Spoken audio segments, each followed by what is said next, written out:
Mr. Harris liked trains. He was afraid of aeroplanes and didn't like buses. But trains, they were big and noisy and exciting. When he was a boy of 10, he liked trains. Now he was a man of 50 and he still liked trains. So he was a happy man on the night of the 14th of September. He was on the night train from Helsinki to Oulu in Finland, and he had 10 hours in front of him. I've got a book and my newspaper, he thought, and there's a good restaurant on the train. And then I've got 2 weeks holiday with my Finnish friends in Oulu. There weren't many people on the train and nobody came into Mr. Harris's carriage. He was happy about that. Most people on the train slept through the night, but Mr. Harris liked to look out of the window and to read and think. After dinner in the restaurant, Mr. Harris came back to his carriage and sat in his seat next to the window. For an hour or two he watched the trees and lakes of Finland out of the window. Then it began to get dark, so he opened his book and began to read. At midnight, the train stopped at the small station of Otava. Mr. Harris looked out of the window, but he saw nobody. The train moved away from the station into the black night again. Then the door of Mr. Harris's carriage opened and 2 people came in, a young man and a young woman. The young woman was angry. She closed the door and shouted at the man, "Carl, you can't do this to me." The young man laughed loudly and sat down. Mr. Harris was a small, quiet man. He wore quiet clothes and he had a quiet voice. He did not like noisy people and loud voices, so he was not pleased. Young people are always noisy, he thought. Why can't they talk quietly? He put his book down and closed his eyes. But he could not sleep because the 2 young people didn't stop talking. The young woman sat down and said in a quieter voice, "Carl, you're my brother and I love you, but please listen to me. You can't take my diamond necklace. Give it back to me now, please." Carl smiled. "No, Elena," he said. "I'm going back to Russia soon, and I'm taking your diamonds with me." He took off his hat and put it on the seat. "Elena, listen. You have a rich husband, but I have no money. I have nothing. How can I live without money? You can't give me money, so I need your diamonds, little sister." Mr. Harris looked at the young woman. She was small, with black hair and dark eyes. Her face was white and afraid. Mr. Harris began to feel sorry for Elena. She and her brother didn't look at him once. "Can't they see me?" he thought. "Carl," Elena said.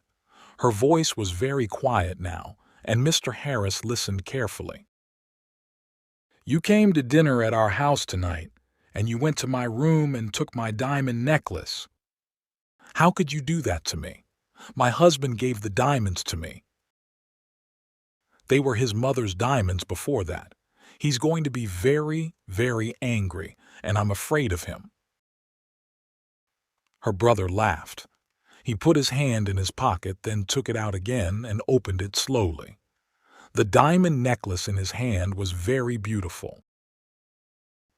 Mr. Harris stared at it. For a minute or two nobody moved and it was quiet in the carriage. There was only the noise of the train, and it went quickly on through the dark, cold night. Mr. Harris opened his book again, but he didn't read it. He watched Carl's face with its hungry eyes and its cold smile. "What beautiful, beautiful diamonds," Carl said. "I can get a lot of money for these." "Give them back to me, Carl," Elena whispered. "My husband's going to kill me." "You're my brother. Please help me, please." Carl laughed again, and Mr. Harris wanted to hit him. "Go home, little sister," Carl said. "I'm not going to give the diamonds back to you. Go home to your angry husband." Suddenly, there was a knife in the young woman's hand, a long, bright knife. Mr. Harris watched with his mouth open. He couldn't speak or move. "Give the diamonds back to me," Elena cried, "or I'm going to kill you." Her hand on the knife was white. Carl laughed and laughed. "What a sister," he said. "What a kind, sweet sister." "No, they're my diamonds now. Put your knife away, little sister." But the knife in the white hand moved quickly, up, then down. There was a long, terrible cry, and Carl's body fell slowly onto the seat. The color of the seat began to change to red, and the diamond necklace fell from Carl's hand onto the floor. Elena's face was white. "Oh, no," she whispered. "Carl, come back. Come back. I didn't want to kill you." But Carl didn't answer, and the red blood ran slowly over the floor. Elena put her head in her hands. And again in the carriage there was a long, terrible cry. Mr. Harris's face was white too. He opened his mouth, but he couldn't speak. He stood up and carefully moved to the door. The young woman was quiet now. She didn't move or look up at Mr. Harris. In the corridor, Mr. Harris ran. The guard was at the back of the train, and Mr. Harris got there in half a minute. "Quickly," Mr. Harris said. "Come quickly." "An accident. A young woman. Oh dear. Her brother is dead." The guard ran with Mr. Harris back to the carriage. Mr. Harris opened the door and they went inside. There was no dead body of a young man. There was no young woman, no blood, no knife, no diamond necklace. Only Mr. Harris's bags and his hat and coat. The guard looked at Mr. Harris, and Mr. Harris looked at him. "But," Mr. Harris began, "but they were here. I saw them. The young woman. She had a knife and she killed her brother." "A knife, you say?" the guard asked. "Yes," Mr. Harris said quickly. "A long knife, and her brother took her diamonds, so she—" "Ah, diamonds," the guard said. "Was the young woman's name Elena?" he asked. "Yes, it was," Mr. Harris said. "How do you know that? Do you know her?" "Yes, and no," the guard said slowly. He thought for a minute, then looked at Mr. Harris. "Elena di Saranelli," he said. "She had dark eyes and black hair. Very beautiful. She was half Italian, half Finnish. Her brother was a half-brother. They had the same father, but his mother was Russian, I think." "Was? Had?" Mr. Harris stared at the guard. "But Elena, she's alive. And where is she?" "Oh, no," said the guard. "Elena di Saranelli died about 80 years ago. After she killed her brother with a knife, she jumped off the train and died at once. It was near here, I think." He looked out of the window, into the night. Mr. Harris's face was very white again. 80 years ago," he whispered. "What are you saying? Were she and her brother? But I saw them." "Yes, that's right," the guard said. "You saw them, but they're not alive. They're ghosts. They often come on the night train at this time in September. I never see them, but somebody saw them last year. A man and his wife. They were very unhappy about it. But what can I do? I can't stop Elena and Carl coming on the train." The guard looked at Mr. Harris's white face. "You need a drink," he said. "Come and have a vodka with me." Mr. Harris didn't usually drink vodka, but he felt afraid.